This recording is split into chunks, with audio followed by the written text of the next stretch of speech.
History happened everywhere. A random place, a random time, and a topic pulled from the hat. The challenge, find the fascinating, uncover the unexpected, and share the stories. You're listening to...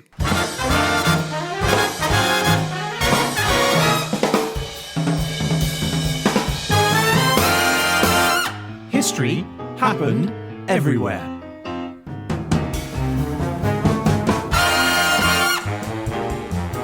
Hello and welcome to History Happened Everywhere. My name is Ryan Weir and I am here in the HHE studio with the saddle to my pony. It's Mr. Peter Goddard. Pony, Ryan. That is rhyming slang you may or may not be aware for. For what? Well, pony and trap is the full line. Right. And it's something you might be full of, but I'll say no more. This is a family podcast. Oh my goodness. Look, I have this apple on the palm of my hand. Right, Peter, last week, the Desolator, it randomised in your favour. It gave you hell or high water in Latvia during 2005 to 2010. Yes, I was absolutely buoyed with confidence after that role. I thought it's modern. I'm aware of Latvia as a country. Hell or high water is an expression that I'm familiar with. I thought this would be dead easy. Yeah. It was not dead easy. Right, well, I guess it was more hell than high water. Indeed.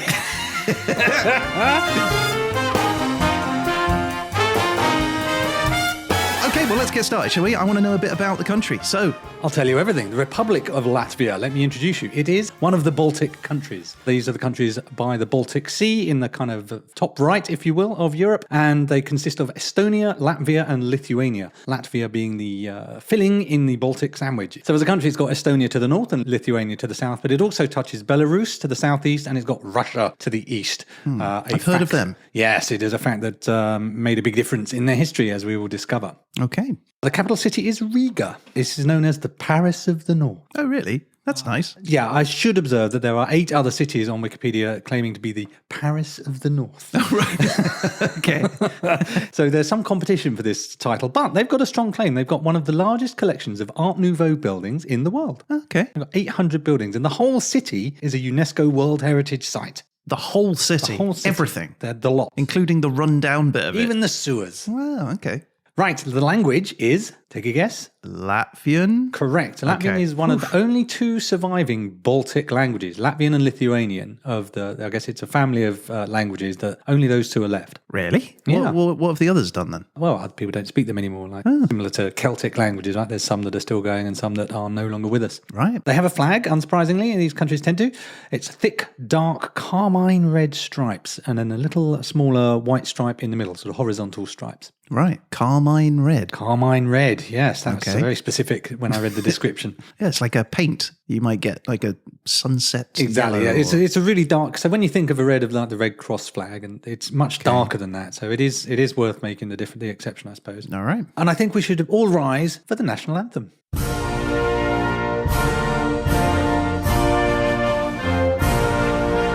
It's regal. Straight down the line, national anthem, isn't it? I always think of marching. Like, could I march to it? And I could march to this. You could? It would be intermittent steps. March, step. That's some built-in rests for you. Step, long step. You may be waltzing at this point, I'm not sure.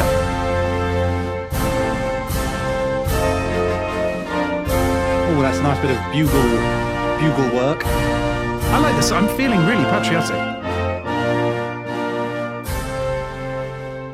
Yeah, at the start I thought it was middling, but I've been won over towards the end. Towards the end, yeah. I love that. That was great. Latvia is not an enormous country. It's 65,000 square kilometres, and it's 11% of a France. But yeah, you need 10 of them or thereabouts to make a France. But the population is even smaller. There's less than 2 million Latvians. It's not many, is it? That's not many. And when I give you the list of famous Latvians, you're going to think that is a country that's punching well above its weight, Latvian-wise. So here's some famous Latvians. Mikhail Baryshnikov, Right. who you are familiar with from the ballet world. Why am I familiar with the ballet world? Have you never heard of Baryshnikov? No. Incredibly famous ballerina. Is it ballerina? Ballerist. Ballerina. What's a male ballet dancer? I'm going to stick with that. So ballet dancer. Ballet dancer. Okay, fine. Okay, Good. I'll try another one. But this is also cultural, so now I'm nervous. Right. Mark Rothko. Painter? Painter, exactly. Very famous painter, was born in Riga, although he did move to the USA when he was 10 years old. Rothko paintings, they're the ones with the big squares? Yeah, the kind of fuzzy-ish, dark, often quite dark, moody pieces that I really like them actually, and I'm not normally into that kind of thing. There's something about them that I find quite appealing. Yeah, he insisted that nobody else's paintings could be in the same space as his. That is one way to ensure full attention. Look at this. You walk in the room because he was trying to create a space and that it would be a distraction. Oh. Rothko fact. You know your Rothko. That's impressive. Yeah, ask me a ballet fact. All right, well, this next one I'm confident because this is movie related. Sergey Eisenstein. He was good. He was the guy who stuck his tongue out. Are you hilariously alluding to Einstein? Oh. Eisenstein, the Soviet Union director of the battleship Potemkin. Yes. A very seminal movie, as you well know. Mm-hmm. The pram going down the stairs. Exactly so. And the magazine Sight and Sound named it the 11th greatest film of all time. So those are all Latvians. That's pretty impressive for a little country with only 2 million people. Yeah, that's true. Now, famous Latvian things, Art Nouveau architecture, we've already discussed, 800 buildings in the Paris of the North. Yep. They have also a very famous Latvian Song and Dance Festival. And this is one of the largest amateur choral and dancing events in the world. So they've had this since 1873. Okay. And they put it on every 5 years or thereabouts. So it's not an annual thing. And about 40,000 performers participate. Out of 2 million. And I think people come from all around the world now. Oh, I see. Okay. But still, that's... Everyone has a good old sing-song. And it's kind of grown as a festival. It's got photography and art and craft as well. And there's a parade, because there's always a parade, right? Yes, there is. Now, can I interest you in the widest waterfall in Europe? Yes. Well, let me tell you a bit more. This is Ventas Rumba, a rapid on the Ventas River in Kuldiga. It's 249 metres wide. Okay. Widest in Europe. It's also only a couple of metres tall. And I'll be honest, there's a reason why we generally measure impressive waterfalls by height. Right. Because I looked at a bunch of pictures of it. It does beg the question, what constitutes a waterfall? Honestly, it's not dazzling. I mean, I don't want to disparage Latvia's sights, and having been to Riga, it's a beautiful town, and I'm sure the Song of Dance Festival is incredible. Sure. Wide waterfalls I would not put on my brochure, if I'm honest. Hey, you could get yourself in a little basket and go off it, say that you've survived. I'd go over in a barrel, yeah. Yeah. Clonk. It's about the height of a barrel. You can reach down and lower yourself down safely. People don't need to know that. You just say, I went over the falls. Widest. You stumble over the widest part. Yeah, there you go. People not paying attention will be impressed. Let me tell you about the national drink of Latvia. Oh, please do. Black balsam. That sounds like a rock. It does, doesn't it? It's a kind of a herby, medicinally kind of drink. It's from a recipe crafted 260 years ago. Okay. Apparently, there are only 2 people in the world, the master distiller and his apprentice, who know how to make it. How do they make it? I'm not one of those 2 people, so I'm afraid I cannot enlighten you with that. My application is in. I'm hoping to go straight into master distiller. I know that some people like that sort of stuff, right?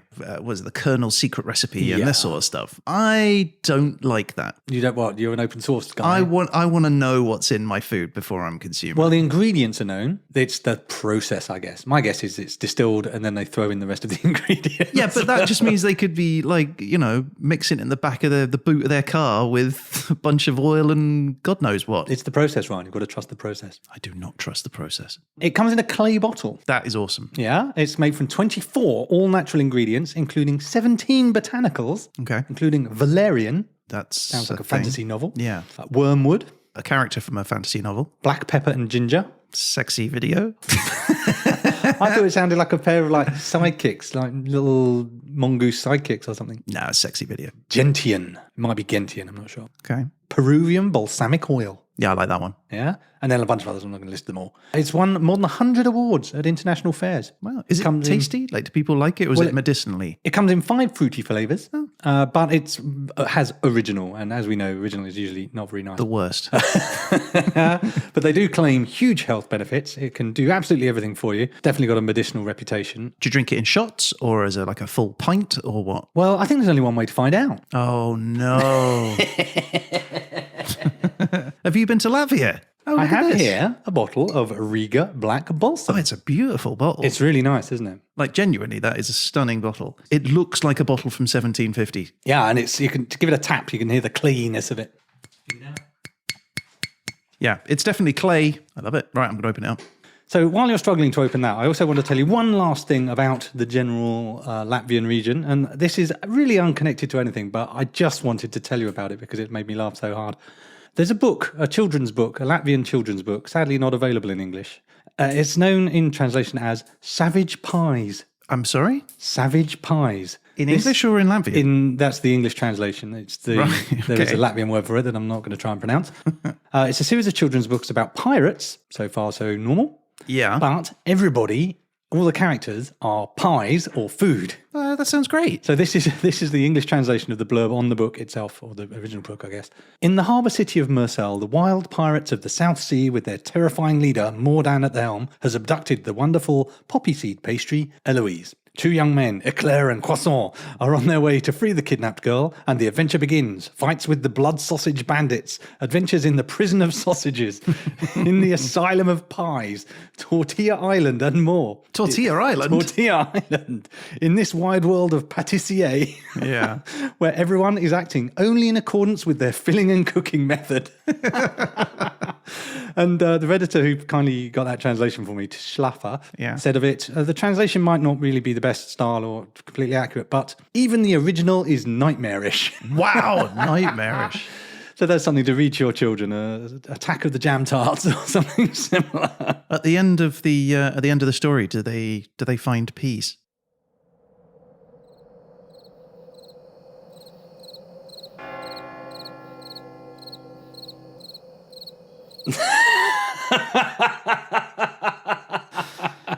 Do they? No? Didn't like that? All right. They lived happily leavened after.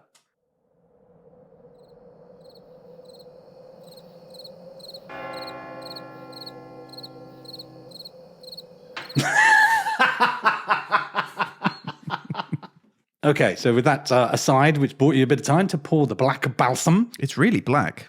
It's, I thought it would be thicker, like a syrupy kind of stuff, but it's not. I thought it was going to be too.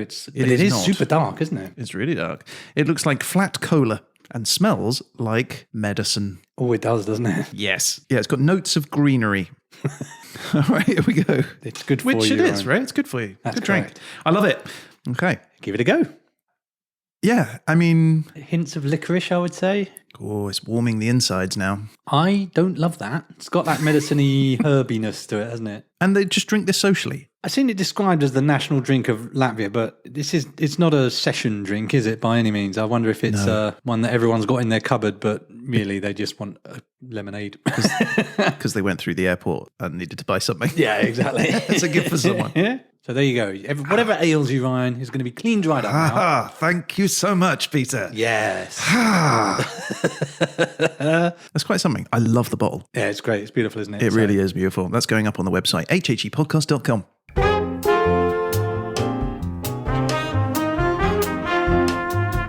Okay, Ryan, let's talk about the history of Latvia. Let's get you oriented in time. We know where we are in space now, but let's get in time. So the first human settlers were in the Paleolithic age, 11,000 to 12,000 years ago. You might describe them as? Paleolithic. Early man, I was going to go with. Right.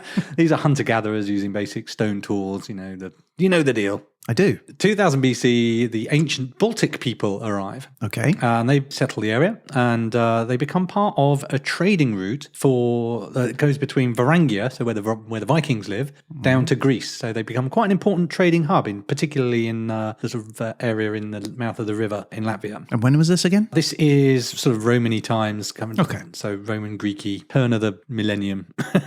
Yeah. So they become quite successful and relatively wealthy. Then in the 10th century, you start to see states to form. So that was just sort of settlements and populations, but then states start to happen. They are the Curonians, the Latgalians, the Selonians, the Semi-Galians. I don't know what happened to the full Galians, but sort of tribes that become countries as was happening kind of throughout Europe really at this time. Yeah, I guess so. They're sort of coming together. Now, interestingly, as an area, they held out against Christianity for quite a long time. In fact, of all of Europe, these guys were the last to become Christian. And when it happened, it wasn't particularly peaceful either. Have you ever heard of the Northern Crusades? No, never. Neither had I. No. I was really astonished to find that what happened between the 1200s and the 1500s, there was a bunch of monarchs, exactly the same as happened in the Holy Land. A bunch of monarchs said, we don't want all these pagans in the north, let's go get them and forcibly convert them. Wow. And the Northern Crusades was the same as the Crusades in the Holy Land, but in the Baltic. Bit colder. I know, I'd never heard of it. I was really surprised. They should have called it the Cold Crusades. Have a word with marketing, those guys. Yeah. So by the end of the 1200s, partly as a result of the Crusades, the Germans were basically in charge of the whole region. I mean, were they successful? Oh, yeah. It took a while, but they converted everyone to Christianity ultimately. Right. Wow. I did not know that. Yeah. I'm just shocked that I'd never heard of this, and it seems quite important. Around 1282, Riga becomes part of the Hanseatic League. This is a trading and defence alliance of northern towns. So a bit of an EU meets NATO. Yep. For the Middle Ages. And all in all, what's known as the German period, when Germany was the sort of lead power in this area, lasts between about the end of the 1100s to the mid-1500s. Then the area becomes known as Livonia, which we have come across before, I think when we were talking about the Gambia. Livonia being essentially a mash-up area of Latvia and Lithuania. So that area as a whole was known as Livonia. You can see where Latvia is coming in. Yes. And the difficulty the Latvians have is that it's one of those centrally Eastern European places that is passed from empire to empire as people become dominant. So there's a period of rule by Polish-Lithuanians, followed by a period of rule by the Swedish. And Swedish Livonia goes for about 100 years. And during this time, Latvia is known as the Swedish breadbasket because they supply a lot of wheat to the Swedish kingdom. Then the Russians show up, as it will happen in that area. So Peter the Great has a war with Sweden and he captures Riga in 1710, and then Russia develops control over the area. Okay. 1812, Napoleon arrives. His army comes up towards Riga as part of his attack on Russia. And the Russian Governor-General of Riga, he decided an important thing to do by way of defence was to set fire to the suburbs of his city. Okay. I mean, it's a bold strategy, isn't it? Yeah, so I don't know whether it was to remove potential cover or whether it was just to, I don't know, confuse them. Yeah, I think it's confusing. It's a scare tactic, right? If he's willing to do that to his own people. Then, good Lord, this man's a maniac. Well, worse than he intended, because I guess the way they executed it was so amateurish that the prevailing winds were all in the wrong direction and they end up accidentally burning down quite a lot of Regan houses. I mean, I guess that was always a risk. Yeah, very much so. So thousands of the city residents were rendered homeless by this approach, Right. and the Russians did not attack Riga. Well, no, I guess they didn't need to. Well, I suppose, yeah. So I don't know whether you would Just call sort of that a stood on the success. hill looking down going, what? Job done, I guess. Yay, we win. I don't know. Yeah. So whether it's just pure confusion or they never intended to attack Riga is not super clear to me. But in any event, it wasn't great news if you were a Regan. Can you declare victory at that point? Probably not. And so I declare this session of the Latvian Parliament open. First of all, I'd like to congratulate everybody on the tremendous success against Napoleon, who turned tail and fled the minute he saw our resolve as we burned our city to the ground. Well done, everybody. Now, on to new business. Schools are in dire need of new history textbooks. Suggestions? Oh, well, we could burn the schools to the ground. Perfect! The students can be out in the world, living history as it happens, instead of cooped up in the classroom. Next, the hospitals are horribly underfunded. Any ideas? Well, how about we burn them to the ground? Of course! You can't have an underfunded hospital if you don't have a hospital at all. I love it! And now, the orphanage is horribly crowded with poor, suffering orphans. What is to be done? Well, have we considered, and I'm just spitballing here, burning it to the ground? Brilliant! No more orphans, no more orphanage. That is a 100% reduction in overcrowding. Problem solved. Good work. I agree with this vote. And now, our final matter for today. The latest report says there has been an increase in corruption at the highest levels of government, and that we, the Parliament, have lost the faith of the people. What shall we do? Well, I mean, if Parliament is the problem, I suppose there's only one thing we can do. Quite so. Gentlemen, it's been an honor.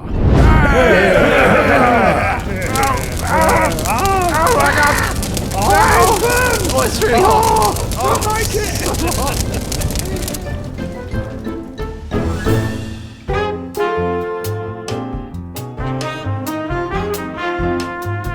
Into the mid-19th century, we've got stirrings of a Latvian identity, what's known as the Latvian National Awakening. But then in the 1880s and 90s, the Russians, who are still in control of this area, embark on a campaign of Russification. That means they suppress the Latvian language, they suppress Latvian customs. Russian becomes the official language of administration, although to be fair, the previous administration language was German, not Latvian. But being Latvian is not something that is encouraged. Everyone's Russian. So, like, what, you're punished if you start speaking your own language? Yeah, I guess so. Okay. 1905, Russian Revolution, comrade.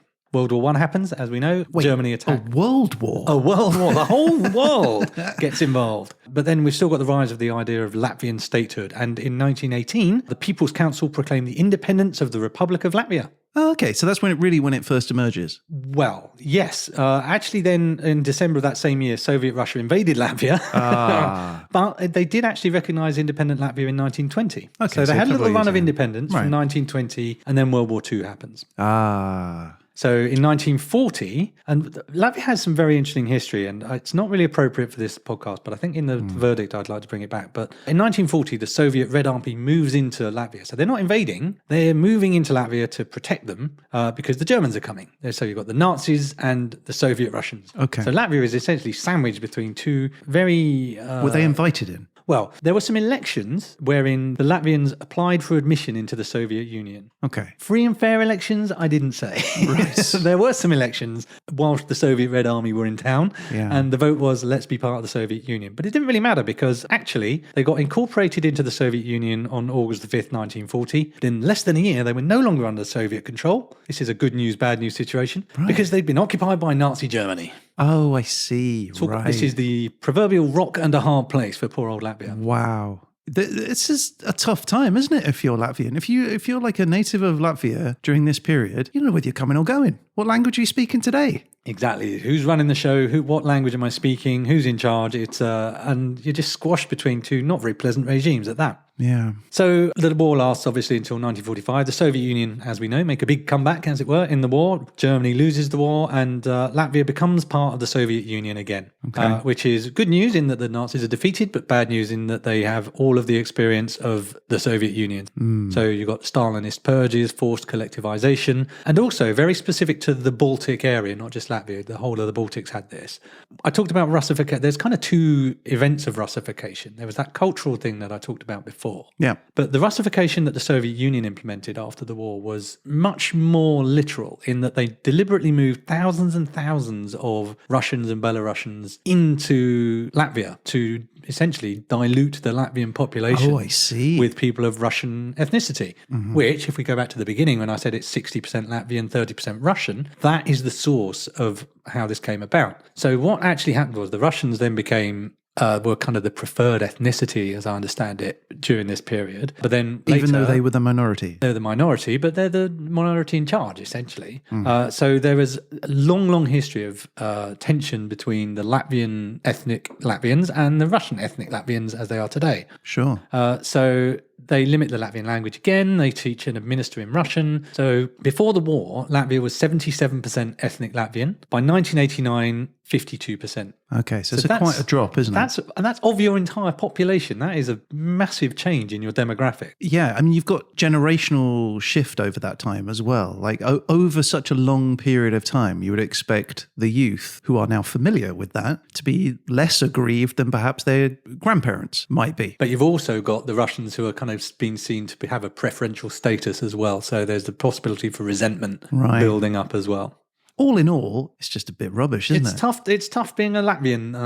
Identity just becomes like this amorphous thing. How do you identify as yourself? I certainly, from my personal experience, which is purely anecdotal, there was very much a sense of there were Russian parts and Latvian parts, and they perceived themselves to be very different. But I can't believe that there aren't families who came together and people blending a lot better. And my visit was a long time ago. So let's put that in context. But I'd be very interested to hear from any Latvians listening how it is today in terms of relationships between Russians and Latvians. We know they don't want to speak the Russian language that much. That much, at least, we know. But anyway, the Soviet Union, as we know, starts to fall apart around the 1980s. Winds of change, Pete. The winds of change, exactly. The Baltic nations decide to make this really remarkable symbolic effort in 1989. So on August the 23rd, 1989, Latvians, Lithuanians and Estonians joined hands. They formed a human chain of people that went from Tallinn being the capital of Estonia, Riga, the capital of Latvia, and Vilnius, the capital of Lithuania. That's 600 kilometers of unbroken Baltic unity, holding hands. Wait, what? Like, this really happened? Yeah. That's a lot of people. 600 kilometers of people.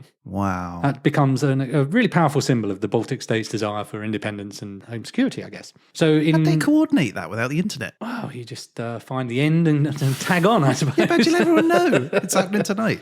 Things were different then. They were. Posters, I guess. I guess some sort of newsletter went around. Yeah. So in 1990, the Latvian Supreme Council adopted a declaration restoring independence.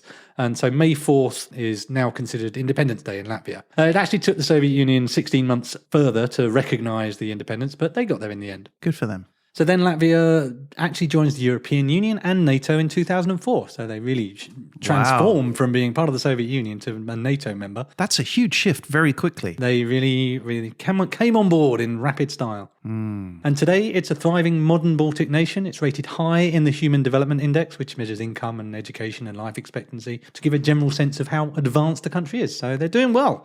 Do people go there tourism-wise? They certainly do. One slightly unfortunate outcome for them was that they became quite a substantial destination for stag parties from the UK. Stag parties being bachelor parties, right? Yes, bachelor parties and UK bachelor parties being particularly well known for being troublesome. Yes. Yeah. Sorry. So that's it. Whistle stop tour of Latvian history. I liked it.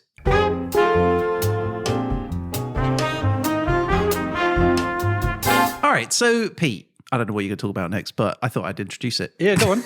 So, Pete, tell me about Hell or High Water. Well, I'm glad you asked that, Ryan. What a perfect segue that was. Was that right? It really was. Hooray! All right, let's break it down. Okay. Let's start with Hell. Can I put on a cowboy hat and have some guns? No. Is it a cowboy-related reference? No. I feel like there's a cowboy film or something called Hell or High Water. It should be, shouldn't it? And Right. maybe it is. We'll have to check that out. But All right. Let's start with Hell. Hell, I've taken Hell to be where the devil lives. And the devil, interestingly, in a Latvian myth, is not particularly evil. He's a relatively easily fooled character. He's strong, but he's lazy. He's easily tricked. And he lives in a place that isn't really burning helly like we know it, but it's a kingdom in forests and rivers and graveyards. And he's a lot more like a fairy from what I could make out from my reading. Mischievous imp. Yeah, more of a trickster than a Satan.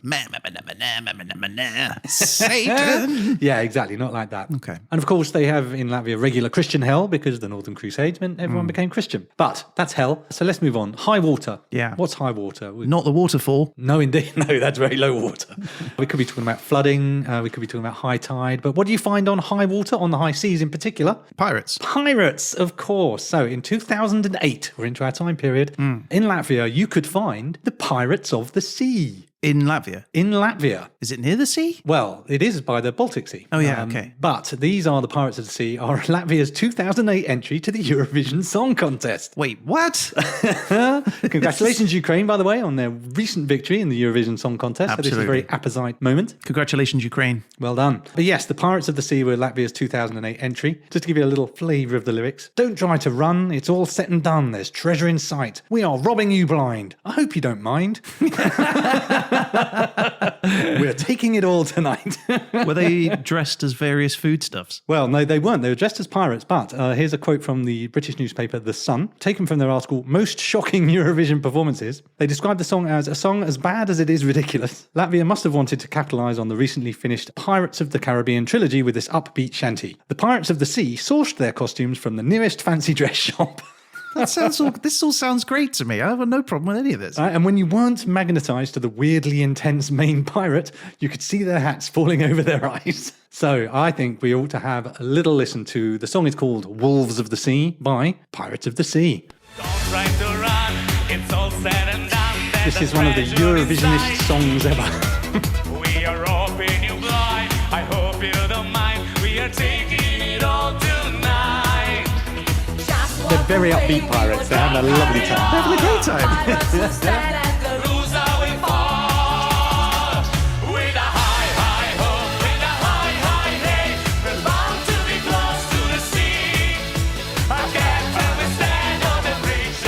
catchy, isn't it?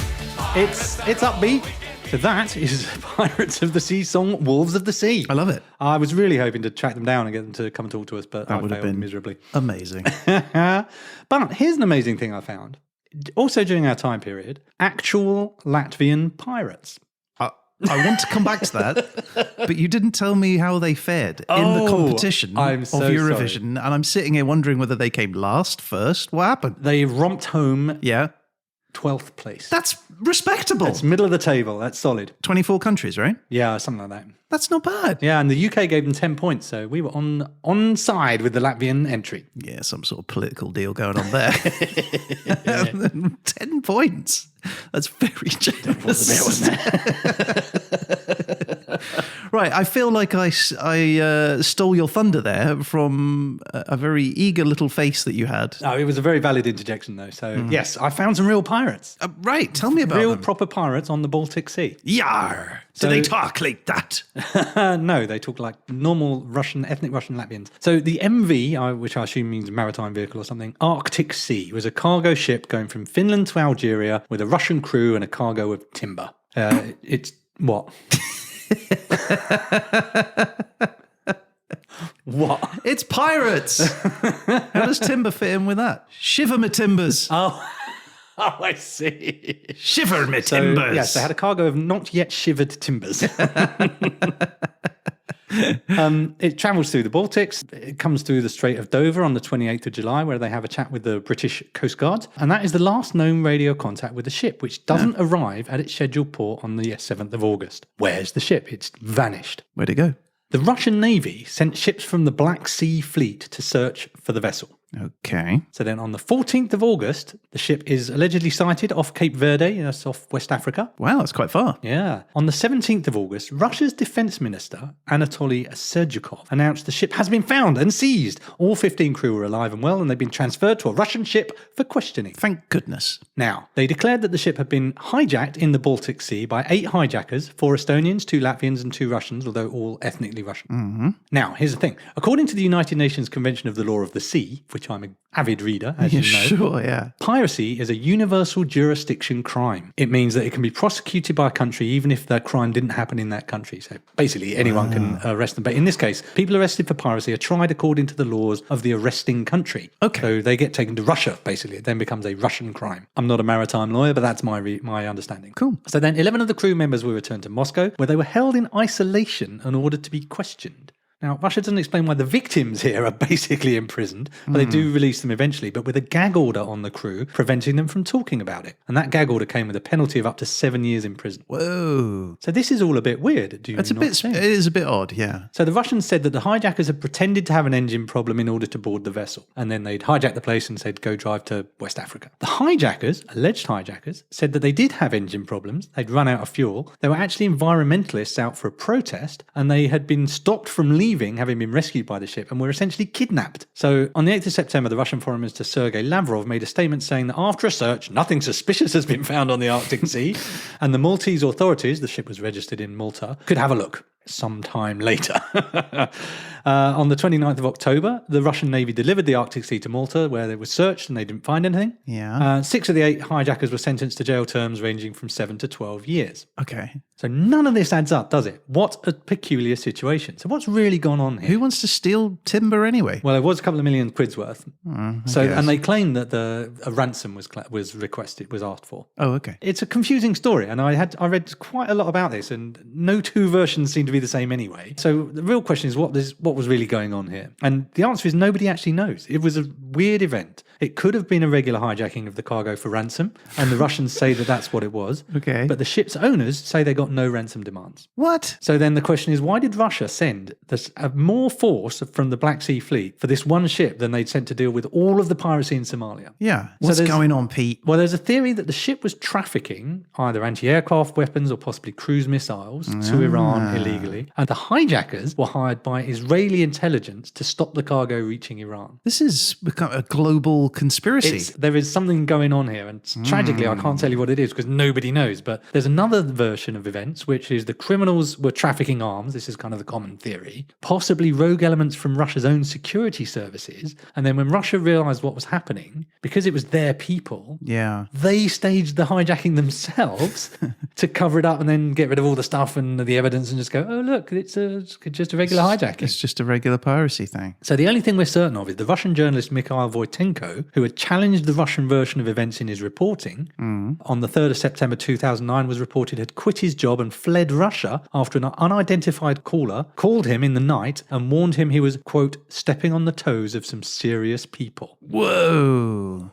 And to this day, it remains a mystery on Highwater. That's good. None of it adds up. And, you know, I like a conspiracy that ends in a neatly packaged explanation. There is nothing on this. It's just a weird event that we will never know what happened, maybe.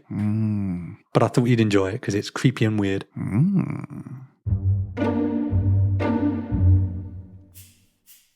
Hey, Pete. Hey, Ryan. So I've decided I want to be a pirate. Oh, do you? Yeah, I want to sail the seven seas. I want to climb the rigging, sit in the crow's nest. I want a place at the captain's table, eating seeds and nuts and fruit. Weird. I want to watch people walk the plank. I want to board enemy ships. I want to fly from shoulder to shoulder. Wait, what? I want to say all the cool things like pieces of eight and who's a pretty boy then and pretty Polly, pretty Polly. Do you want to be a pirate or a parrot? Why? What did I say? You said pirate. Yar! Well, now I'm really confused.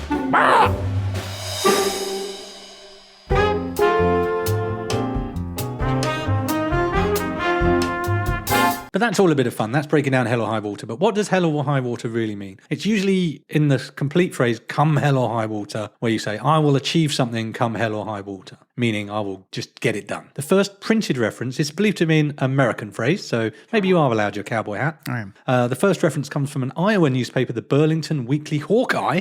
Oh, Great name for a newspaper. In 1882, in which they say, the devil had broke loose in many parts of the country, and keeping up with the old saying, we've had unrevised hell and high water and a mighty heap of high water, I tell ya.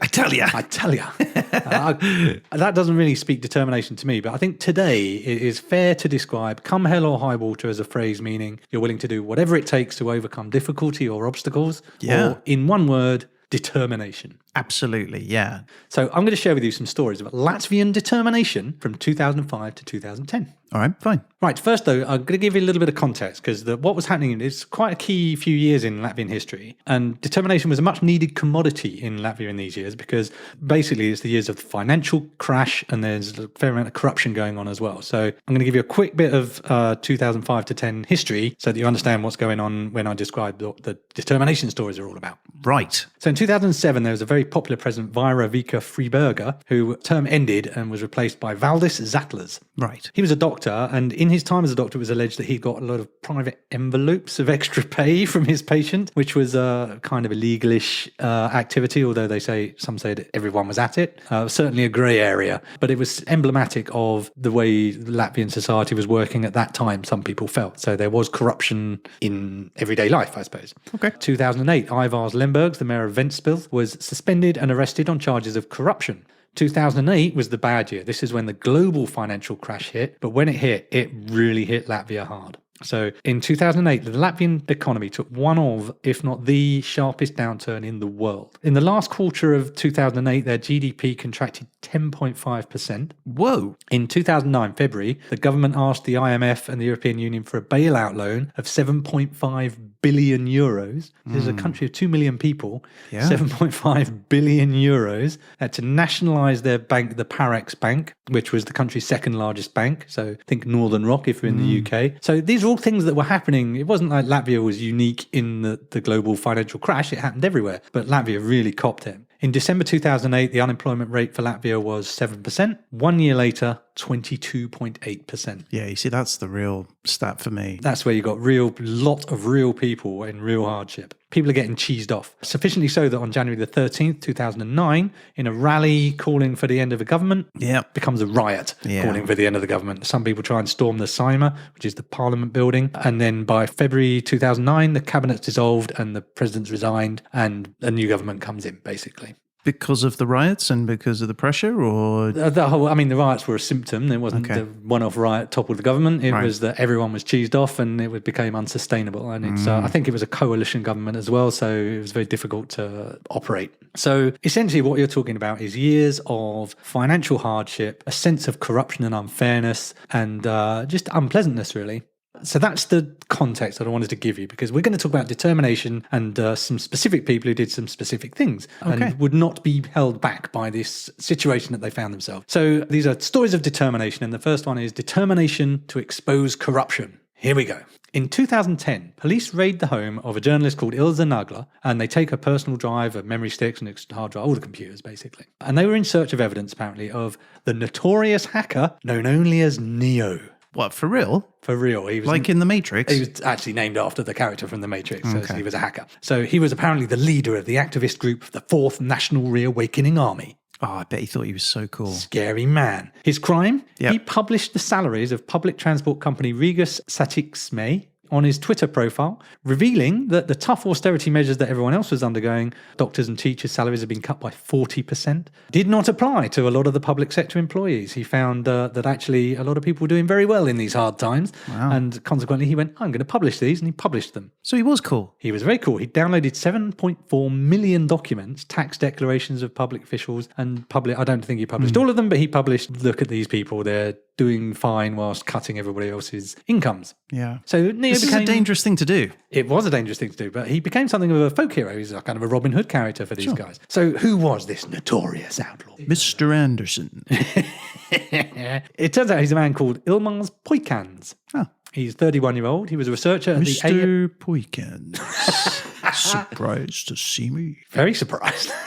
He was a researcher at the AI laboratory at the University of Latvia's Institute of Mathematics and Information Scientists. Sounds like the kind of guy that would know about hacking. Yeah, he's a smart guy. He spoke to the press and he said, there's no 4th National Reawakening Army or anybody else. I acted alone. I don't plan to go into politics. I did this because I want my children and grandchildren to live in a normal country. That is the only reason. Wow. So the public took him to their hearts, unsurprisingly. He was voted by the public as Latvians European of the Year for 2010. Oh, that's excellent. And Ilse Nagler, the journalist who was raided, said his bravery and selflessness are characteristics the public is yearning for. If this story ends with him mysteriously being thrown from a window or something, I'm going to be very upset. Well, when he was arrested, he could have been charged with as much as 10 years in prison for his activities. So the case actually drags on for years. But in November 2015, Riga Regional Court sentenced him to 100 hours of community service.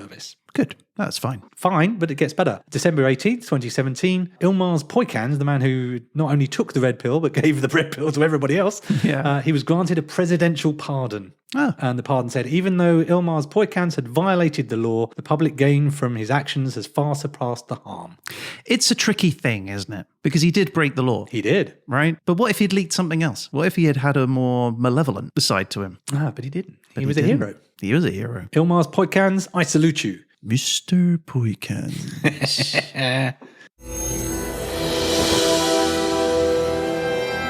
Do not try and bend the spoon. That's impossible. Instead, only try to realize the truth. What truth? There is no spoon.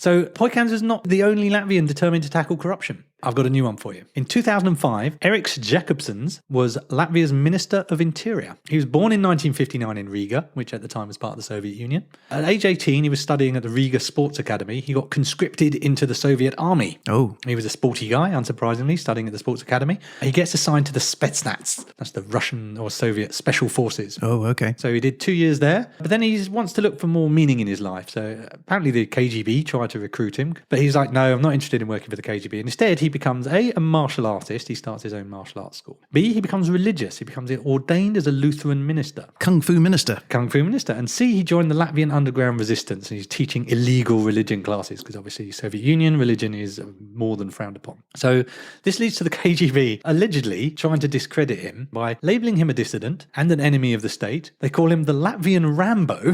Very cool. Which is super cool. And accuses him of creating, quote, an army of holy fathers and combat fat priests. We like all of these. Right, things. this sounds like they're in his marketing department, not trying to discredit him.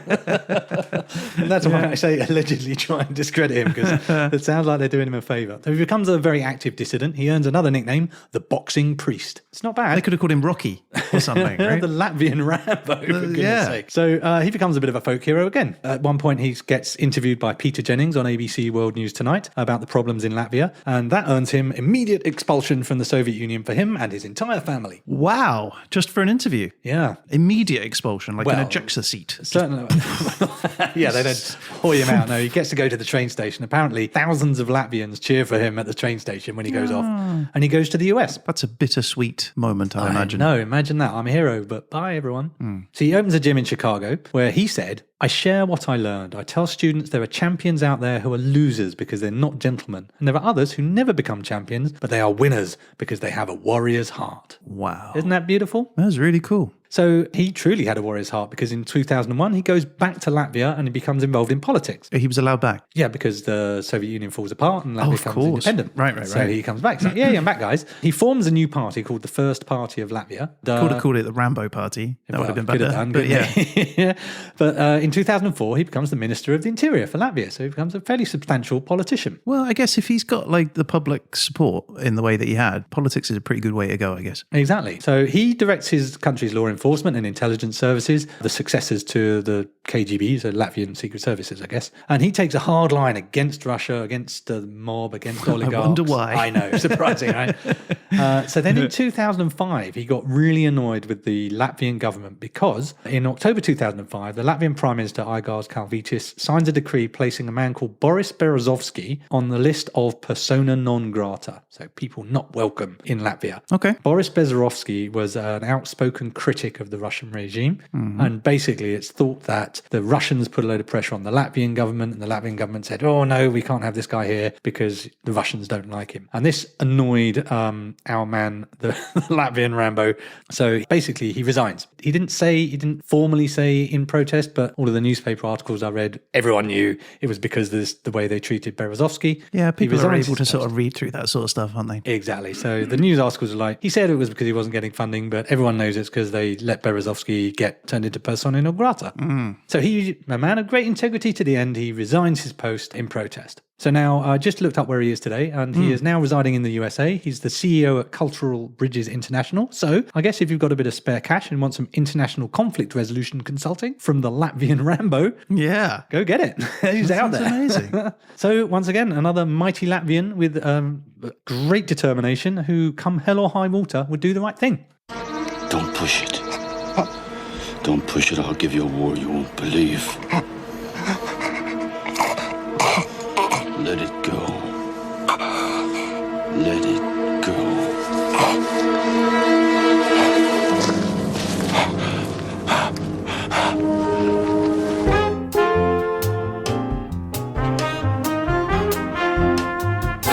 Okay, we're going to take a little light-hearted break now. Okay. This is, it's a bit of a stretch, I'll be honest, but this is determination to get ahead in life, because there was a young man called Andris Sirulis who was he went to Chef College in 2001 in Latvia. Chef College. All right. He went out into the labour market, and these are the hard years. So he leaves, and over time, I'm shortcutting various things, he comes to the UK, where after working with various jobs, he starts a company, Latvian Baked Goods. Oh, nice. Now, as you know, Ryan, come hell or high water, I'll make sure you've got something delicious in a podcast. So I travelled all the way north to Tottenham. I travelled to Tottenham to meet him and purchase for you some typically Latvian fare. Give me food, please. All right, let's try. That sounds great. Okay, so Ryan, I have here some Latvian baked goods. Yay! Yeah. You gave me insects, I bring you buns. That's all I'm saying. Okay, here we go. Ooh, okay. Take the whole smorgasbord of goods there. Wow, this is amazing. There are 1, 2, 3, 4, 5 different pastries on here. Okay, so we're going to take these in order. Okay. And tell you what they are, and you can have a munch and tell us what you're seeing, what you're tasting. Oh, I'll munch. So we're going to start off with that one there. Okay, it looks like a crescent moon. So this is Piragi. This is a bread roll that's filled brioche. with bacon and onions traditionally. They're usually made for special occasions and celebrations. So at the winter solstice or the summer solstice, Christmas, you'd roll out the buns, the Piragi.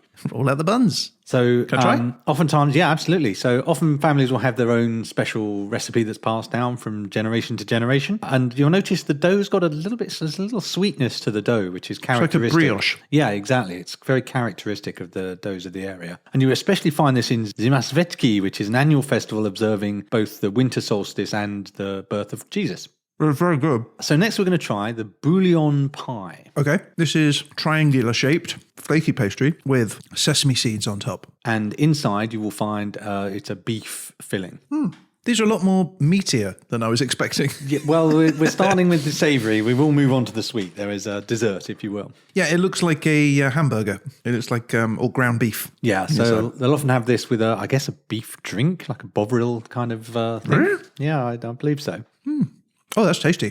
Yeah, it's very good. Okay, so both of those you can find really broadly in Eastern Europe. So they're Latvian, but you will find versions of them really throughout Eastern Europe and Central Europe as well. More specifically Latvian, according to my source, is the next one, which is this one here. This is a caraway seed bun. Caraway seed isn't something I think I have very much of. No, it's a curious thing. Caraway seeds are slightly aniseedy. There's supposedly an aniseedy flavour to it.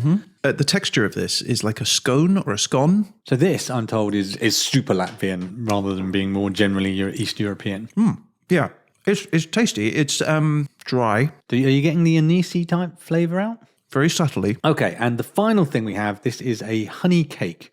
This is, again, relatively common in the region rather than being specifically Latvian, which you would expect for quite a small country. All right, so this one, it's crumbly. It's like a caramelized brown. Yeah, maybe so this is 6 well known layers. for being super complicated to make as well. It's a real palaver making one of these, apparently. I was expecting something crunchier or with more bite. Is it cream in there? It's got sour cream in it and honey, obviously, sour cream and sugar. That's really tasty. Very subtly sweet. Quite subtle, isn't it? It's not like, it doesn't blast you with sweetness, does it? So there you have it. Those are Latvian baked goods from Andris at Latvian Baked Goods. Amazing. So tasty.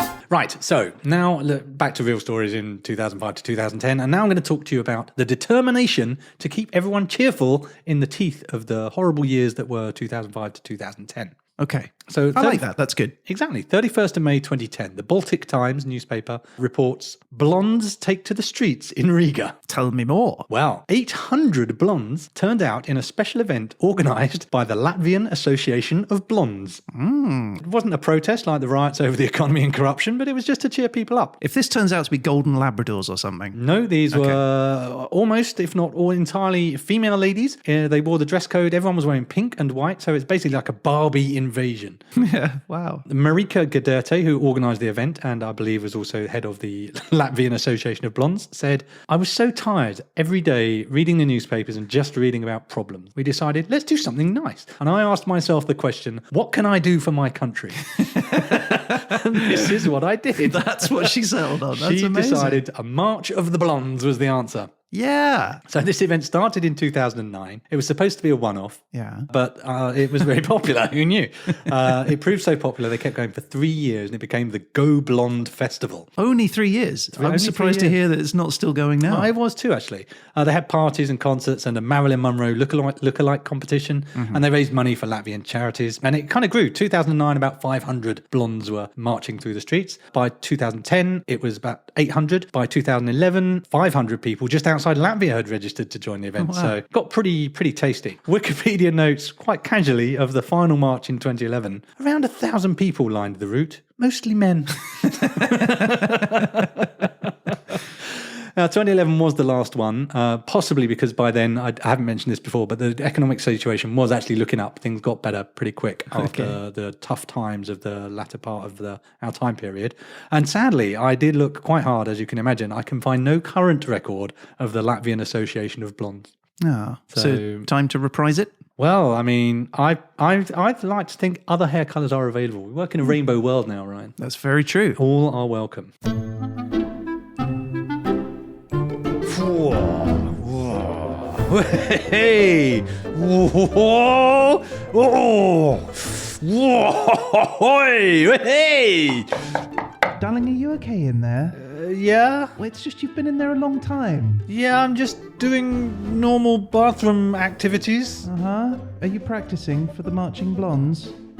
Yeah. Okay. Well, look, don't forget that the Johnsons are coming over tonight. Okay. And I do need you to run to the store to pick up a few things. All right. And you did promise to take the trash out. Okay, God. All right, love. I'll leave you in peace. Okay. Whoa, looking good, girls. Ooh, ladies, nice.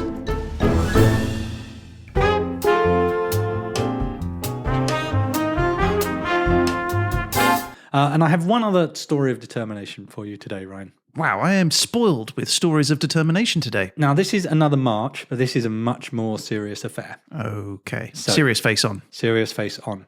2005 was the year, the very first gay pride march in Latvia. Okay. So this couldn't get a greater contrast to the parade of blondes. It wasn't a ha ha ha, this is fun. This was a very serious affair. So attitudes to homosexuality in Latvia were not what we would have called progressive by any means. So when the first gay pride parade took part, to be part of that, you had to be a courageous person. They knew it was going to be hard. It was not a parade that was going to be welcomed by the establishment. Prime Minister of Latvia, Egārs Kalvītis, publicly opposed the event, calling it a mistake, but they got a permit to march. A few days before the event, permit got suddenly withdrawn. So the organisers took them to court, and a judge overruled the withdrawal, and the event was allowed to take place. The Deputy Mayor of Riga, Juris Lujans, resigned in protest at the event going ahead. Transport Minister Ainars Slesers was particularly vocal in his opposition, describing it as a parade of perversion. These are government representatives saying this. So think how courageous you've got to be, having heard all of this, been told you can't do it, having to go to court to be allowed to be present as yourself on the streets. Nevertheless, these brave martyrs decided, come hell or high water, they will march their parade route and they would not be suppressed. Wow. So July 23rd, in Riga's Old Town, the marchers gathered. I've seen a couple of reports. One says less than 100, one says a few dozen. So you're looking at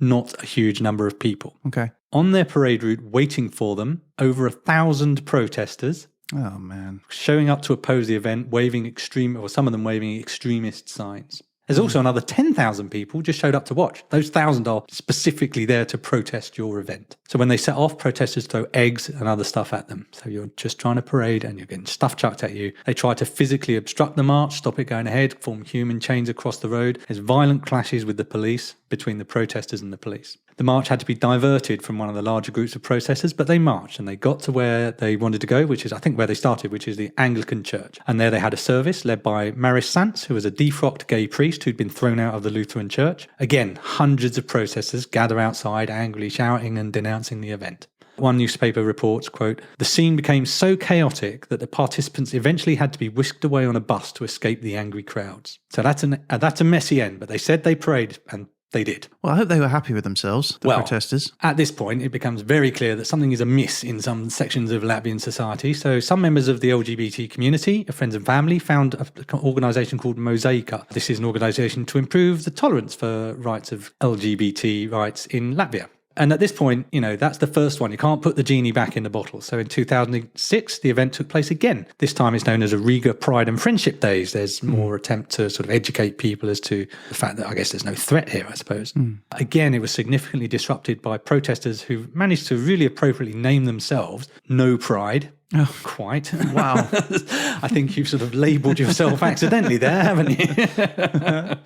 But they weren't totally without support. President Vaira Vika Friberger, the popular president I described, stated that discrimination on any grounds, including sexual orientation, is unacceptable. The European Parliament expressed disappointment in the failure of Latvian authorities to protect the parade. 2007, 2008, the parade goes on again. 2009, the event becomes Baltic Pride, and at that point it's an event shared with its Baltic neighbours, so it's held in alternating years in each country. So the most recent Baltic Pride held in Latvia was 2021, back in Riga. They had over 40 different events across what is now Pride Week. Oh, wow, okay. Sadly, I'm not able to tell you that thousands of people marched because it was a COVID period, so we didn't get that crowd event, and 2020 it was cancelled completely. But I think a week, 40 events tells you that this is something that's growing and more... Well, the fact it didn't stop after just the first one. Exactly. It's still going. There's signs of life, and hopefully it's a sign that everything's going to continue to improve for the people of Latvia, be they be LB LGBTQ, friends, supporters, or just anyone who believes in the freedom to be themselves. Yeah. So let's take a moment to salute those first brave souls, a few dozen people who walked out in thousands of people who didn't want them to be there. They had the courage to stand up and walk in the teeth of opposition, and they wouldn't be told no, and they would be recognised,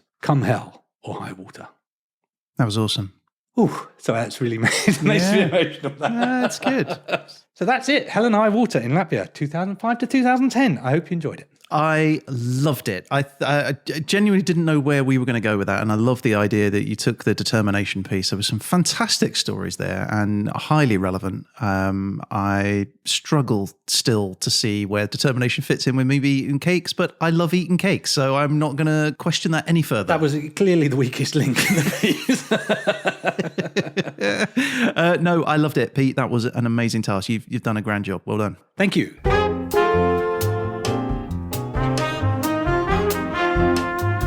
Right, okay, well, look, Pete, the eyes of the HHE audience swivel in their sockets. They are swivel-eyed, our listeners. Yeah, and they are... and they're goggling me. Because you've done your job for a fortnight. It is now my turn. So I'm going to wheel out the Desolator. Careful, don't scuff the carpet. Okay, yeah, all right, here we go. I'm going to switch it on. It's like music to my ears hearing that little fella fire up. Yeah, and unless it's your turn. Then it's horrible noise of nightmarish hell. Yes, exactly that. Okay, Peter, if you'd like to push the button. Off we go. Here we go. Your country is Hong Kong. Okay, yeah, I like Hong Kong. Hong Kong, that sounds solid, doesn't it? It does, yeah. Your All right. time period. Yeah. Oh, here we go. 1200 to 1300 CE. Yeah, okay. Probably something there, isn't there? Right, I mean... Sure. I mean, that's a pretty decent time period. Yeah, I think you're going to be okay. And your topic. Yeah. It's the Jaws of Death. I didn't even know that was in there. Nor did I, actually. The Jaws of Death in Hong Kong during 1200 to 1300. I think the Desolator's become sentient and is starting to make its own categories up. Look, I think death happens everywhere. To everyone. At some point. Eventually. So, yeah, we'll find something.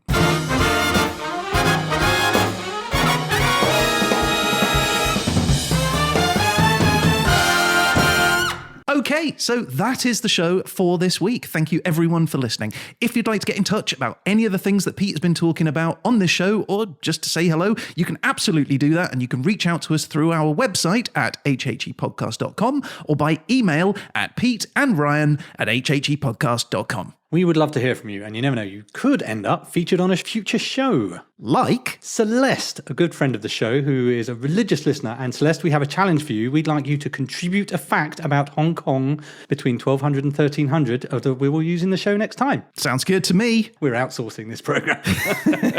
Now, if you're on TikTok, Instagram, Facebook, or Twitter, you can find us at HHE Podcast and subscribe to them, and you'll get a little ping alert when we post 1-minute animated HHE bites, which are rather fun. They are. And we're going to be back again very soon with The Verdict. But until then, a huge thank you to the very mighty pony-faced Peter. Thanks, Ryan. Can I put this saddle off now? Shut up and horsey. I guess all that's left to say is... You've been listening to...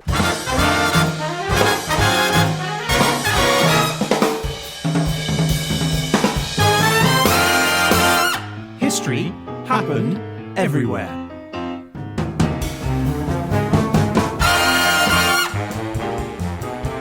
Latvia, I like it, Latvia, I like it, Latvia, I like.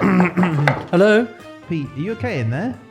Yeah? It's just you've been in there a long time. Well, yeah, I'm just doing normal bathroom activities. Are you singing the Latvia song? Yeah. Okay, well, look, don't forget that we've got to record the podcast, okay? Okay. And I do need you to run out and go get us some beer. All right. And you did promise to take the recycling out. Okay, God. All right, I'll leave you in peace. Okay. Latvia, I like it, Latvia, I like it, Latvia, I like it, Well, that's going to stay in your head. forever. Sorry.